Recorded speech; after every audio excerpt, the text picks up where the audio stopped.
Hari ini kita akan belajar tentang Ibn Sina, bapa perubatan. Jadi yang pertama, sebelum kita nak tahu tentang seorang, mesti kita tahu pasal nama.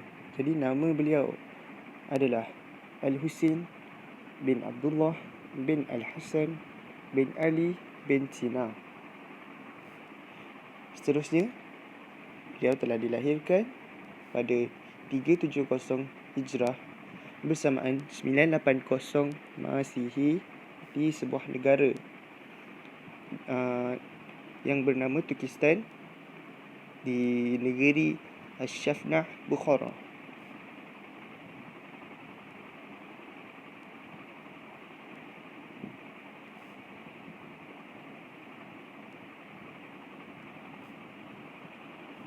Antara jawatan penting yang telah disandang oleh beliau semasa beliau hidup adalah pakar perubatan di Rai dan penasihat agung Amir Al-A'la Ad-Daulah di Isfahan.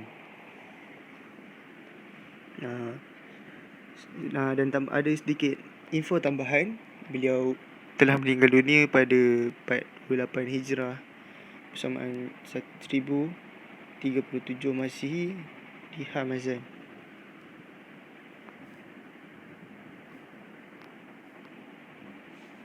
Sifat kepribadian beliau. Jadi seterusnya kepribadian Ibn Sina kan. Jadi Ibn Sina ni dia seorang yang tekun mempelajari ilmu. Sebab Ibn Sina pernah membaca buku tentang metafizik karangan Aristotle sebanyak 40 kali, tapi beliau tidak faham. Jadi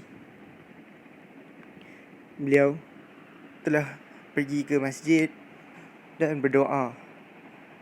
Dan ini menunjukkan beliau seorang yang taat beragama lah. Seterusnya, beliau sangat pintar kerana beliau telah menguasai ilmu naqilah ketika berusia 18 tahun.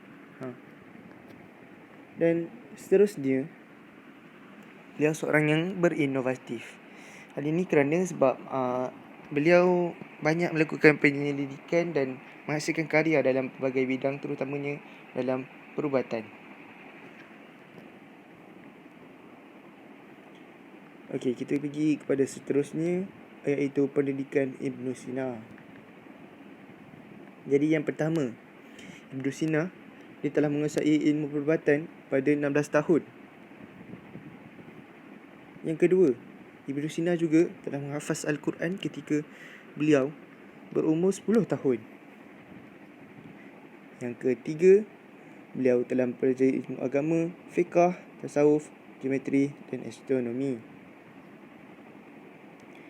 Beliau juga mempelajari Al-Quran sejak daripada 5 tahun di Bukhara. Okey, seterusnya kita akan pergi melihat tentang guru-guru yang telah Ibn Sina belajar dengannya.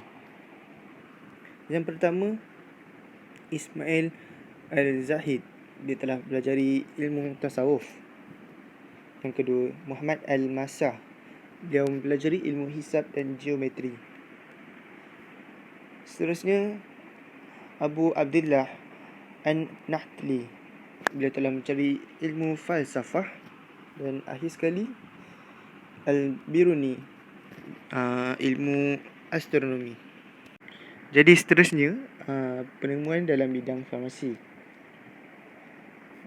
Ini kerana Ibn Sina dia telah menghasilkan banyak ubat dan preskripsi yang mujarab untuk pelbagai penyakit kronik.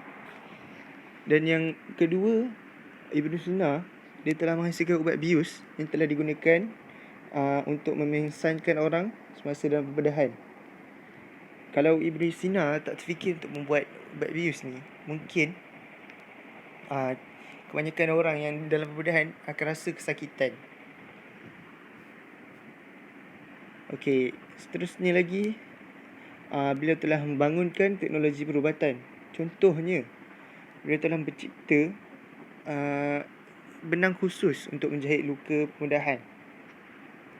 benang yang macam tali kail tu. Jadi akhir sekali sumbangan karya-karya Ibn Sina. Ibn Sina telah menghasilkan banyak karya dalam 116 karya pelbagai bidang. Antara karya-karya yang ada ialah karya mat, karya fizik, falsafah, sains dan biologi dan banyak lagi. Karya-karya beliau telah dihimpunkan oleh Dominican Institute for Oriental Studies di Kahirah, Mesir. Karya beliau telah diterjemah dalam bahasa Arab dan dinamakan Mu'allafat Ibn Sina.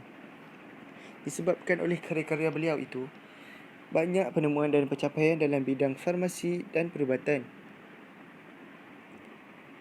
Nama Ibn Sina memang terkenal sehingga sebuah universiti di Hungary mengambil nama Ibn Sina, iaitu Avicenna College.